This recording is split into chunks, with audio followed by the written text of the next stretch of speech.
What's happening, y'all? Welcome inside the Fantasy Stock Exchange. Danny and Bush coming at you with our top 10 must-draft tight ends, the tight ends that we can't stop drafting, the most underappreciated position in fantasy football. But guess what? If you don't have a good one, you're going to be struggling all year. These guys on this list right now are the top 10 guys that we are exposed to in underdog drafts, in our home league drafts, and the 10 guys that we believe in. 5 early round guys, 5 late round guys this year for fantasy football. Of course, probably all of these guys are going to disappoint because that's the nature of the tight end position, but we're giving our best shot here. We're hoping that if we don't get a Darren Waller, Travis Kelce, or George Kittle, then we can get one of these guys to give us that high-end tight end production.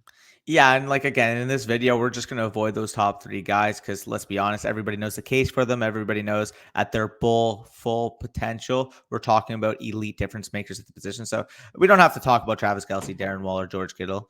We'll be talking about the early round guys, the late round guys, who you should be targeting, who you should really be prioritizing when you're on the clock in your drafts. And yeah, if you're able to hit on the tight end position, again, this is a big advantage in fantasy football because those of you that don't have to stream the tight end position are automatically set up in your lineup to have a big advantage over the rest of your competition. So I'm good. I'm excited. I'm ready to get this rolling. Before we get into that, though, as always, we're getting at the intro.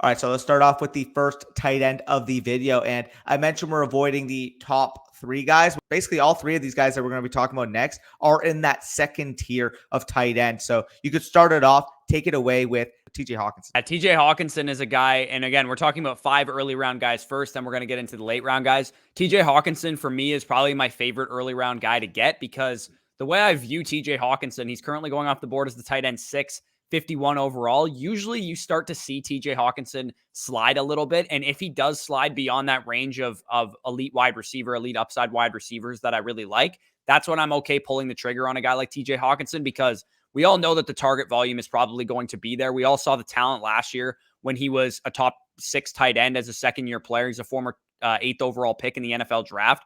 This is one of the few tight ends really that you can say is going to be the number 1 target in his offense, which is something that you can really only say about George Kittle, Travis Kelce, and Darren Waller outside of him and maybe Mark Andrews as well. So what I view in TJ Hockenson and the ceiling I see for TJ Hockenson is kind of a Darren Waller light, right? Last year, Darren Waller led the Raiders in targets. He had over 140 targets last year. I'm not sure TJ Hawkinson's quite going to get to that number, but I think he can comfortably get to 110, 120 targets and return a 900-yard, 6-touchdown season. And that'll be more than enough to put him right behind those elite guys. And I think that's a pretty easy projection for him, too. I think he can reach that 130, 140 target at his high end, but I think his median range of outcomes is more that 112, 120 target kind of tight end. Yeah, and if we're talking about strict volume, I'm quickly going to mention with TJ Hockenson, I love George Kittle. I would put a good bet on right now that TJ Hockenson is going to lead him in targets. I think that TJ Hockenson is going to end up being in that top 3 of total targets in the NFL, obviously with Waller and Kelce occupying the top in terms of volume. And if you're getting that in the 6th round of your drafts, I mean, that's absolutely easy money. TJ Hawkinson's a baller. Top 10 pick a couple years ago. I do think he is primed in that 3rd-year breakout position for the tight end position to really build off of what he did last year. And while it was an impressive 2nd year for TJ Hockenson, I still think the ceiling, the potential is a lot higher for him. Yeah. And people think he didn't have target competition last year with Kenny Golladay being out, but Marvin Jones was commanding a lot of targets last year. So the fact that both of those guys are no longer in Detroit is a big deal. And we've talked about it before. Vacated production usually lends itself to the players that are already there, not the additions that they made. So if a lot of people are going to take the vacated production argument for a guy like Amon-Ra St. Brown or Tyrell Williams, the more likely scenario is that TJ Hockenson, DeAndre Swift, whoever was there already, is the likely beneficiary of those wide receivers leaving. So who's the next guy that we have up on the list here? Yeah, for sure. And the next person that we're going to be talking about and today is, again, another 2nd-tier tight end. That's going to be Mark Andrews, tight end for the Baltimore Ravens, currently going off the board as the 5th overall tight end and 47th overall player. And when you're talking about Mark Andrews, the main allure of him is obviously going to be coming and stemming from the efficiency of this offense. But let's just break it down from a situational standpoint. If you have never heard of Mark Andrews, which you should have if you're watching this channel, he is the number 1 weapon and bona fide touchdown scorer for a Lamar Jackson-led offense. And he is in a situation now with the Baltimore Ravens where he doesn't really have a lot of competition in terms of overall targets. As much as we love Rashad Bateman, he's expected to miss the first 3 to 5 weeks of the season. Marquise Brown's already been dealing with hamstring issues. Sammy Watkins is already going through his classic preseason ailments that we see on a year-to-year basis. Mark Andrews is by far the most established weapon on this team. And in addition to potential increase in targets over that early season stretch, with Dobbins being out for the year, again, rest in peace Dobbins, because we absolutely loved him going into this year. That knee injury is going to sideline him for the whole year. And what that does in opening up opportunities in the red zone area for Mark Andrews is tremendous. This was a team that was the most reliant upon the run game in the red zone last year. Without having your stud efficient back in J.K. Dobbins in the fold, we could expect to see that passing offense really even out to a certain degree. Now, do I think they're going to be a middle tier passing offense in the red zone? No, but if they're closer to 20th as opposed to 32nd like they were last year, we could see a lot more opportunity for Mark Andrews to continue on being that double-digit touchdown score we see on a year-to-year basis. And if we're projecting forward, I mean, this is a super talented, super good at football tight end that could potentially see a volume increase and keep building upon the touchdown efficiency we've seen in years past. I absolutely love buying Mark Andrews, and especially you can currently leave your drafts with Lamar Jackson in the 5th, Mark Andrews in the 6th, and have an absolutely dynamic stack to have and help your fantasy football teams. Yeah, Mark Andrews to me is a pretty much a no-brainer pick. And I know you guys are probably thinking it's like, well, you avoided the top 3 tight ends, but you're just immediately going down in ADP and talking about the next couple tight ends. Well, the reason we're talking about them is because we've ended up with a lot of them in our underdog drafts and because we do believe in their outlook. And it's kind of a reason why I have, bypassed that Darren Waller, Travis Kelce, George Kittle tier, because I do really believe in these guys. Obviously not to the extent that I believe in those top end guys, but I do think that these second tier guys are better than they usually are in years past before we were getting Evan Ingrams and Hunter Henrys in this second tier. Whereas now I think these guys like legitimately have great upside. And we saw towards the back half of the season, Mark Andrews really showed that. And we saw that in 2019 as well. So the next guy that we're talking about is probably the poster child for upside in Kyle Pitts, tight end 4, 41st overall pick currently off the board. I'll let you take it away with him. Yeah, and I'm glad you mentioned that because when you're talking about Kyle Pitts, tight end of the Atlanta Falcons, he is oozing potential, oozing upside. I mean, if you guys haven't already seen this guy, he is by far, in my opinion, the best tight end prospect we have seen. Maybe if you want to throw Vernon Davis into the discussion a while ago, I still think Kyle Pitts, in terms of his production profile, his athleticism, what he was able to do as a 20-year-old sophomore, even last year, junior this year, I fully think that Kyle Pitts is the best tight end prospect we have ever seen. And when you talk about opportunity, I know we don't like to say vacated production, but for a guy coming in as the 4th overall pick, I think that's the one case we can make sort of saying, oh yeah, he should be able to absorb some vacated production. And when you're talking about vacated production in Atlanta, Julio Jones leaving the fray, Tennessee Titans this offseason, 7.6 targets per game left behind from Julio. And all the reports we have heard about Kyle Pitts at training camp is that Arthur Smith is absolutely enamored with the potential he could use this guy in terms of being all over the formation. I'll put this on the screen, or you'll put this on the screen. But basically, when asked about Kyle Pitts, he said, we feel really good about Kyle Pitts and what he does for the future. Smith also talked about how unique of a player Pitts is and how he can line up all over the field. And he basically just says that we feel comfortable lining him up all over the place, just similar to what Florida did. And if you guys didn't watch him play at Florida, this is a guy that was spending snaps at the X, spending snaps in the slot, spending snaps in line. He is not just your prototypical inline blocking tight end. This is a guy that is used all over the formation as a quote unquote weapon X type. And in terms of potential usage, he reminds me of a lot of how the Raiders have deployed Darren Waller. If Kyle Pitts sees that type of volume, that type of usage in this offense, I think we could be talking about this guy as a top 24 pick come 2022 drafts.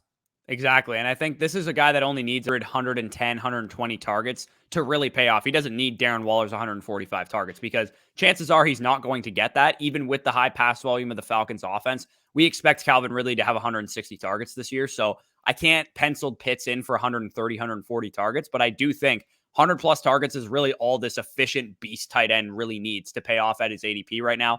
A lot of people are going to be scared off of him because he's a rookie tight end. I'm willing to take the plunge on him in that 5th, 6th round range. If he's a 4th round pick, I'm probably a little bit out on that part. But in the 5th round, once some of those elite wide receiver upside plays are off the board, that's when I start thinking about a guy like Kyle Pitts. But if I miss out on this second tier, these next two guys that I'm about to talk about are my number one targets at the tight end position. And once these two guys are off the board, I'm basically punting the position for the rest of the draft, because Noah Fant, the next tight end that I'm talking about, is currently my fourth highest owned tight end on Underdog Fantasy right now. 19.6% of the time I've done an Underdog draft, I've drafted this guy.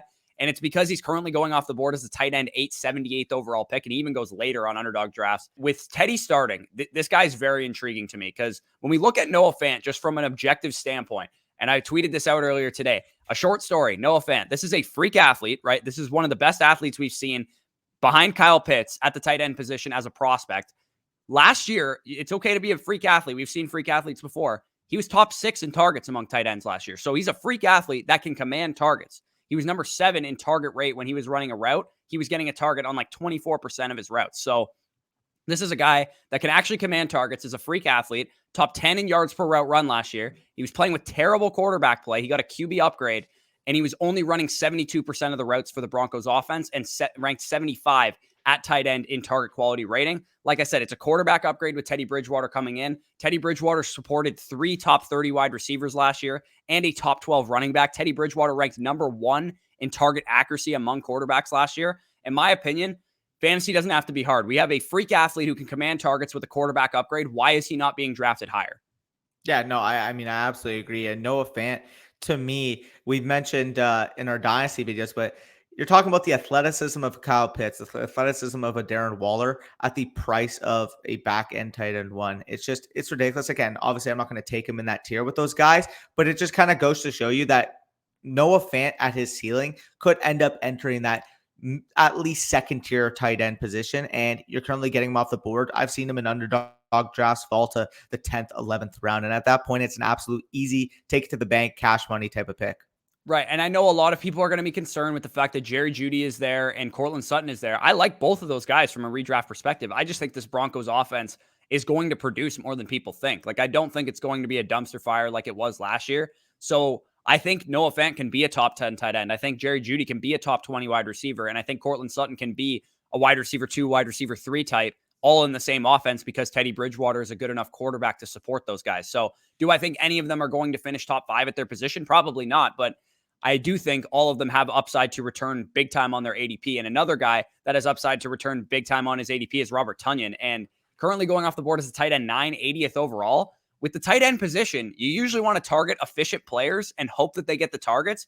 But with each of the last 2 guys that I've talked about, Robert Tonyan and Noah Fant, they've both been efficient and gotten the targets already. So again, I don't know why they're not going a little bit higher in ADP. He's coming off of a 600-yard, 11 touchdown season in 2020, Robert Tonyan, on a 61% snap share, on a 62% route participation. And all we've heard all offseason so far has been Matt LaFleur talk up this guy, has been Aaron Rodgers talk up this guy, saying that Robert Tonyan has progressed as much as any player that they've had. And that's not the only time they've praised Robert Tonyan. They've come out on numerous occasions and talked about his ability, the fact that he's taken a step forward in his career, the fact they want to get him more involved in the offense has also come up. And this is a guy that wasn't targeted very heavily as a 4th-year player, undrafted free agent, but he really showed. He was number 1 in true catch rate, top 10 in yards per route run. This is a guy that can actually contribute to this offense, and he can establish himself as that number 2, number 3 target in an Aaron Rodgers-led offense behind Devontae Adams and potentially Randall Cobb or whoever else kind of carves out a role for themselves there.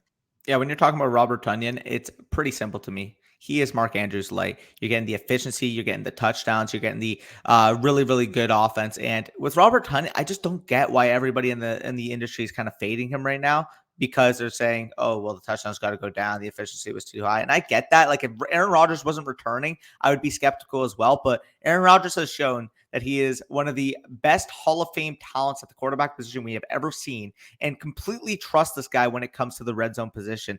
I'm absolutely all in on Robert Tonyan, again, one of my higher owned tight ends. And yeah, I'd be stoked to have this guy as my tight end if I quote unquote punted the position. So I like Tonyan a lot. And overall, that will wrap up our early round guys. So we can kind of throw our focus to the late round guys and guys that we've kind of talked about all offseason. But if you miss out on these guys going in the first 10, 11 rounds, these are guys that at the tail end of your draft, after you build up your quarterback, running back, wide receiver positions, we feel can give you adequate production at the tight end position. And number one that starts that off for me is Jared Cook, tight end for the Los Angeles Chargers, a guy that I talked about in my sleepers video. So I'm not going to go as far in depth as I went then, but let's talk about the basics. We know what Jared Cook is. He is a super efficient down seam threat on an offense that has already talked about all offseason how they want to implement a more vertical passing game to their offense. Obviously, that's going to be the case when you have Justin Herbert leading the attack, one of the best deep balls in the entire league. And when you're talking about Jared Cook,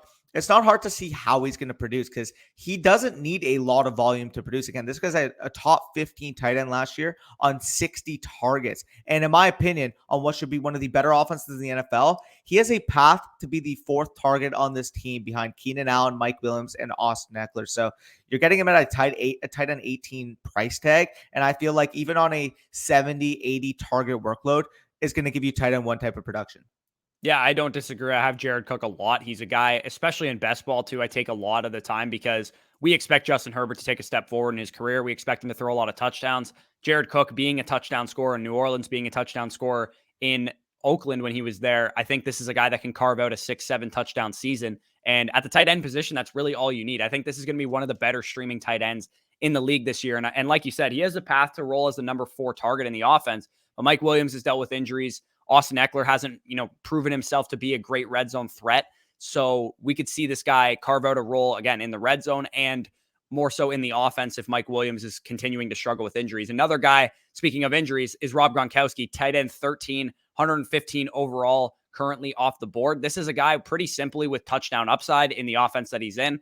OJ Howard coming off a torn Achilles. This is a guy that is probably still on the trade block to some degree. This is a guy that's probably not going to contribute to a huge degree either. When we saw Rob Gronkowski last year, especially towards the back half of the season, this guy was actually getting very valuable targets for the tight end position. He was getting red zone targets. He was actually getting downfield targets for a tight end as well, which is something I didn't expect to see from 31-year-old Rob Gronkowski. But again, this is a great offense. He has upside if anybody goes down. If Chris Godwin misses time, Mike Evans misses time, that'll open up a role either in the intermediate game or in the red zone game for Rob Gronkowski to contribute more. The ceiling I see for Rob Gronkowski is not the old Rob Gronkowski, obviously, but the ceiling I see for him is Jimmy Graham in 2017. Jimmy Graham on the Seattle Seahawks was in his early 30s, had a tight end 5 finish because he had 10 touchdowns. And that's exactly what I could see from Rob Gronkowski going outside of top 12 range, be a guy that you can throw into your lineup and just kind of hope for a touchdown. I definitely think at the tight end position, when you punt the position, if you can pair Rob Gronkowski or Jared Cook with an upside swing, I think that's an optimal play, similar to what we say about quarterback with Kirk Cousins and some of these rookie quarterbacks. Yeah, I absolutely agree. Again, when you're missing out on some of the top options or even middle tier options at the tight end position, you got a guy that's going to represent a huge touchdown threat in one of the best offenses in the league with Tampa Bay Buccaneers. I mean, Rob Gronkowski, I think, is a lock for 7+ touchdowns. And if you're getting that as a tight end 13 off the board to really anchor your tight end spot, you can pair him with a guy like the guy I'm going to mention next on this list. I absolutely love the tight end potential you have in your fantasy lineup. So speaking of that upside shot at tight end, you alluded to it. I alluded to it. Everybody alludes to it in the offseason. That's going to be Cole Kmet, tight end from the Chicago Bears. Tight end 23 off the board, 170th overall. And it's clear as day that this guy is in a position to have maybe not a full TJ Hockenson level ascension, but he's a highly drafted player, top 45 pick last year, and we saw his usage down the stretch absolutely take a swing up, even with Jimmy Graham still in the fray. I mean, we saw week 10 on, he had 65% of snaps or higher in each of the last 7 games of the year. So we saw that he was used. He was getting targeted on his routes. He was running a good amount of routes in comparison to the early portion of the season. And we have seen so far in the preseason, he has been treated as this team's top tight end, spending the majority of his snaps in the first team. And the only time where he wasn't in the first team is when they gave him the rest for a game in the final preseason game. So I'm absolutely all in on Cole Kmet. I think that at tight end 23, pairing him with a Rob Gronkowski is an absolute viable late round tight end strategy.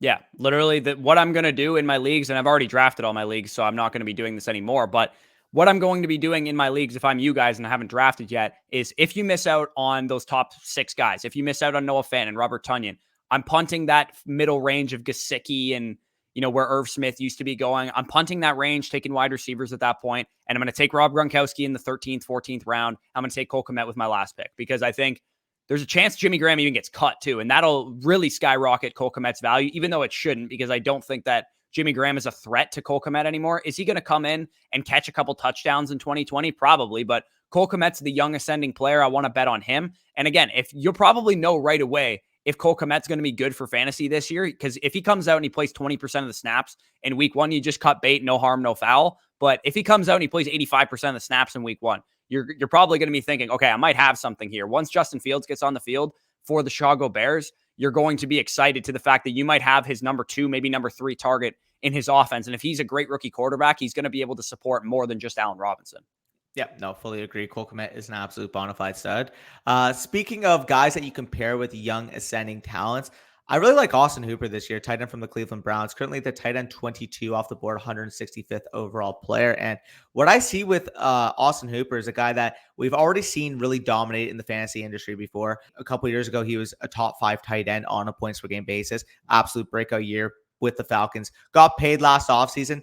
And it was really a learning experience for the entire offense. I mean, we saw when Kevin Stefanski came in, those first 12 weeks, they were really a truly run heavy, run dominant team when they were trying to adapt to how to operate as an offense. But we saw down the stretch, once that volume uptick hit and Baker Mayfield started getting on his groove, I mean, this was a high flying offense that was actually throwing the ball at a good clip. You guys can see the splits on the screen, but week 12 on, we saw the passing attempts per game go from 26.5 in those first 11 games to 36.83. And Baker Mayfield's efficiency across the board absolutely flew up. Over 100 passing yards more per game, more touchdowns per game, less interceptions per game. We really saw this offense take a gear up, and I fully expect that to continue going into 2021. Now, how does that affect Austin Hooper? We've seen that this guy can perform on good volume in the past. And in my opinion, on what should be a really good, high-performing offense, has sneaky touchdown upside. I mean, if we're talking about Austin Hooper at the end of the year being the tight end date off of a 7-8 touchdown year, like we'll say 600, 700 receiving yards, I can absolutely see that being the case. We obviously know the issue with Odell Beckham. As much of a talent he is when he's on the field, he's had trouble staying on the field over these last few years. And Jarvis Landry, he's a fine player, but if Odell were to ever miss time, isn't necessarily that guy that's going to command a 9-10 target per game alpha-like role. I think Austin Hooper, despite that, has a clear path to the number 3 targets in the offense. And if Odell were to miss time, is a clear number 2, in my opinion. Right. And I think the big draw and the big allure, and this is kind of narrative-y, so you could ignore this part if you want, but sure. With the analytics-driven nature of the Browns front office, they pass on first down, they do all these things that are analytically driven. They know that quarterbacks are the way to win in the NFL. And if they trust Baker Mayfield, which it seems like they do because they kind of gave him the reins towards the back end of the season, this could be a team that is legitimately a pass-heavy team.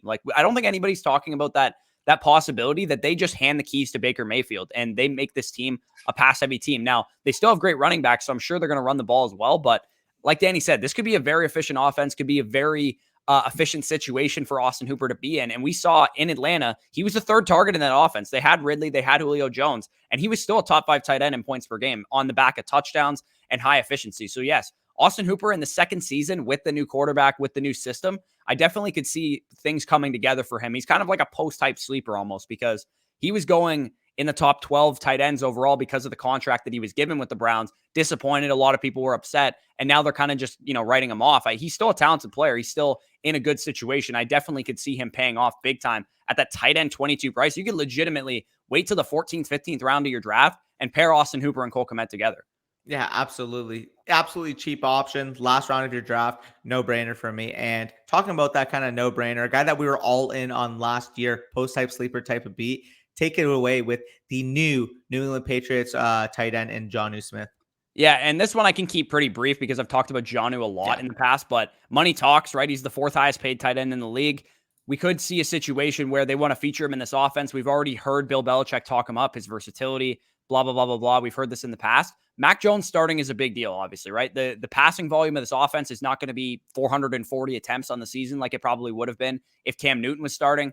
Versatility, red zone production, 8 touchdowns last year from Jonnu Smith on only 20 red zone targets. And Hunter Henry has been injured pretty much on and off this entire camp. So there's a good chance that Jonnu Smith has already established that rapport, that trust in the coaching staff and with the quarterback. And despite running 300 routes to Hunter Henry's 480 last year, Jonnu Smith outpaced him in quarterback rating when targeted, yards after catch per reception, PFF receiving grade, red zone targets, touchdowns, yards per route run. He was pretty much just the better tight end all around. and I believe he's the more talented tight end. And I think Bill Belichick is going to be able to use him to the fullest potential, use him in the slot, use him in the backfield, however they want to use him. And we've already kind of seen him in preseason operate as a good, target option for Mac Jones. Once Mac Jones gets acclimated and is able to play at an efficient level, I definitely think Jonnu Smith, again, going back to the TJ Hockenson point, would we be at all shocked if Jonnu Smith is the first or second target on this team? I'm pretty sure Jacoby Myers is probably going to lead this team in targets, but after Jacoby Myers, it's probably Nelson Aguilar versus Jonnu Smith.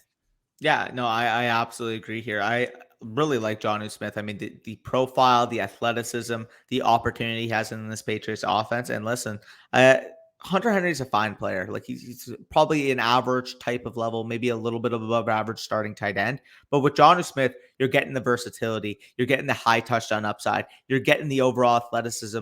And Bill Belichick's a smart coach. He's going to see the overall talent discrepancy between them and want to use Jonnu Smith in the more explosive areas of the field. It wasn't ideal that they signed Hunter Henry, but it's giving Jonnu Smith a good amount of value coming into your 2021 fantasy drafts. Because if this guy was on his own, if Hunter Henry wasn't in the fray, we could be looking at this guy as a potential top 8 to 10 overall selected tight end. And a tight end 15 price tag, I'm absolutely fine with. Yeah, exactly. And not to mention the fact that Hunter Henry's a better blocker in both pass blocking and run blocking than Jonnu Smith. So if anybody's going to be playing the inline role, which is not what we want from a fantasy tight end, it's going to be Hunter Henry, and they're going to use Jonnu Smith more as that versatile piece that they can play in the slot because, yes, they have Jacoby Myers in the slot, but if they go in 4 wide sets, they can put Jonnu Smith there. There's a lot they can do with the guy. So that's the hope with Jonnu Smith. So if you guys did enjoy this video, I know tight ends aren't the most exciting topic to talk about, but they are important still because if you can get a good tight end, you definitely have a good advantage in fantasy, especially if you didn't have to draft Kelsey, Waller, or Kittle. And one of these guys that we talked about today turns into a top tier tight end. You're going to have a big time advantage. So if you guys did enjoy, you want access to our rankings, you want to support us in any way, you can go to underdogfantasy.com using promo code FSE when you sign up with a minimum of $10. You'll get $25 on top of whatever you deposit and both of our draft guides for free. And as I mentioned yesterday, if you guys want to go to manscaped.com, promo code BUSH, you can use that promo code, get 20% off of a Manscaped Perfect Package 4.0, and you'll get free shipping on top of that. So peace out, guys, and enjoy your Friday. Why you need the money?